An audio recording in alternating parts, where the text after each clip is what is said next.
And our winner, Vice President Cheney.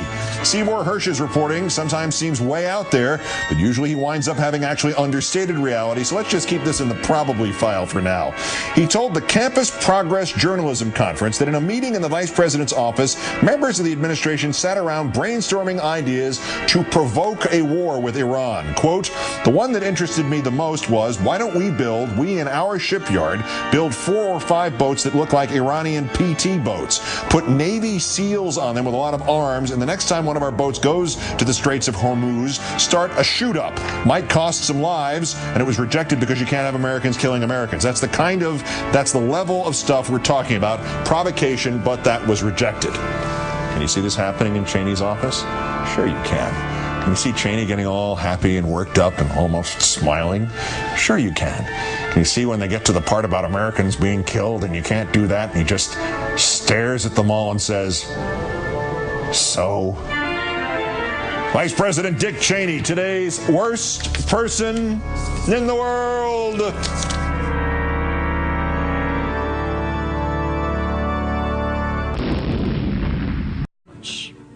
There are literally hundreds of examples of government-sponsored terrorism in modern history, or what are known as false flag operations.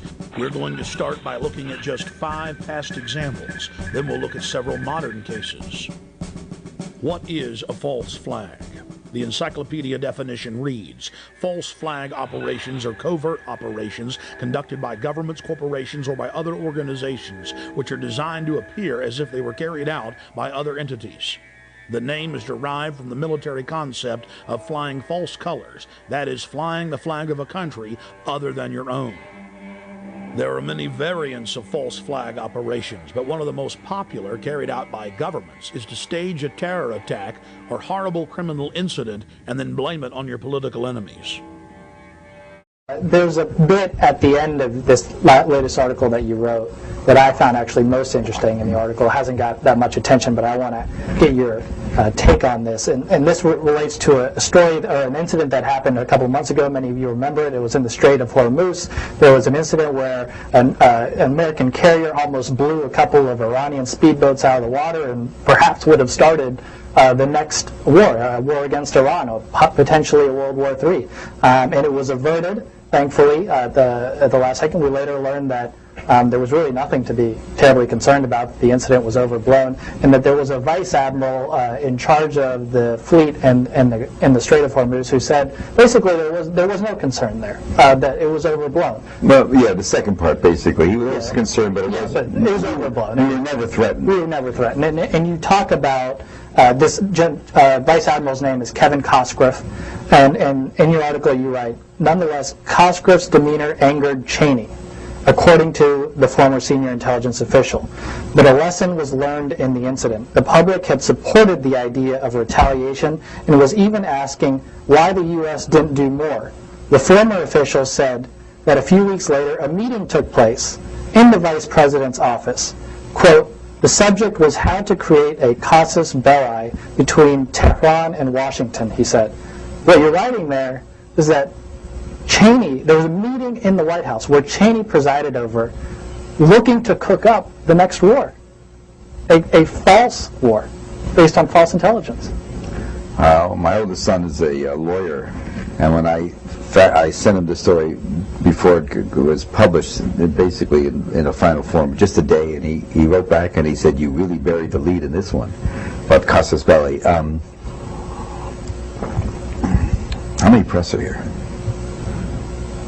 Anyway, there was a meeting among the items considered and rejected, which is why the New Yorker did not publish it on grounds that it wasn't accepted. One of the items was why not there was a dozen ideas proffered how to trigger a war. The one that interested me the most was why don't we in our shipyard build 4 or 5 boats that look like Iranian PT boats, put Navy SEALs on them with a lot of arms, and the next time one of our boats goes through the Straits of Hormuz, start a shoot-up. Might cost some lives, and it was rejected because you can't have Americans killing Americans. But that's the level of stuff we were talking about, provocation. But that was rejected. So I could understand the argument of not writing something that was rejected. Maybe. I basically, my attitude always towards editors is they're mice training to be rats. So, but you have to, you know, but the point is, J. June, if you know what that means,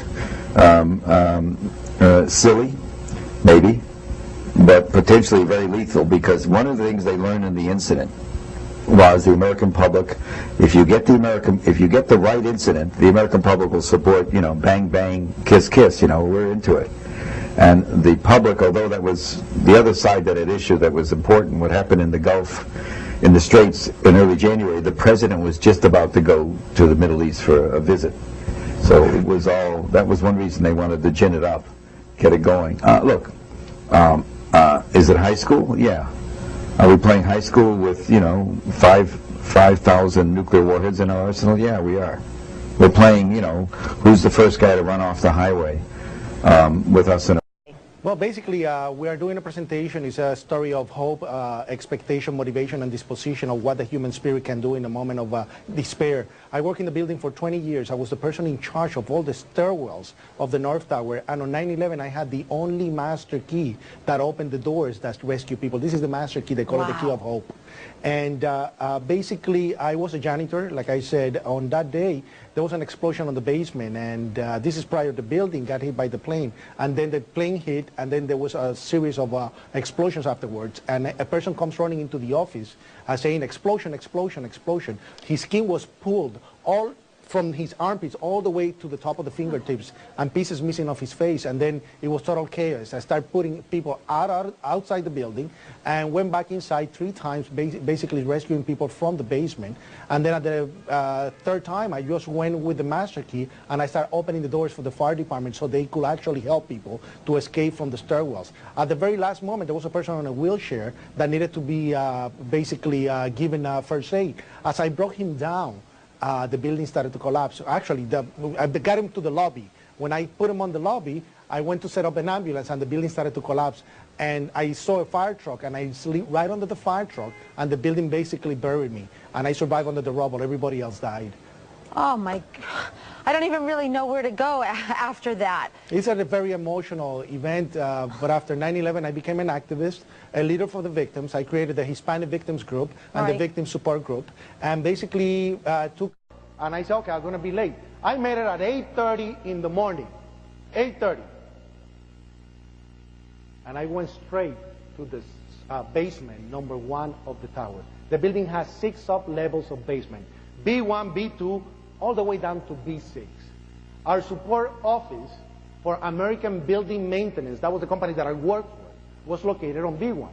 So I went there, I'm talking to the supervisor in front of the door, when all of a sudden at 8:46, talking to him, there's 14 people in the office, we hear, boom! An explosion so powerful and so loud that pushed us upwards in the air coming from below. And it was so powerful that all the walls cracked, the false ceiling fell on top of us, the sprinkler system got activated, and everybody started screaming in horror, help, help, help, because we didn't know what was going on. Everybody screaming. The first thing that comes to my mind is that a generator just blew out on the mechanical room. The mechanical room was located right below us on the B2 basement number 2. And that's where you have all the generators, all the water pumps, all the machinery for the elevators. Everything was there. But I'm speculating.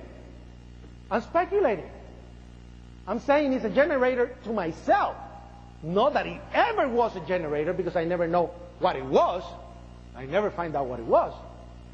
But when I went to verbalize it, because everybody's screaming in horror, we hear, bah! And an explosion all the way on the top of the building.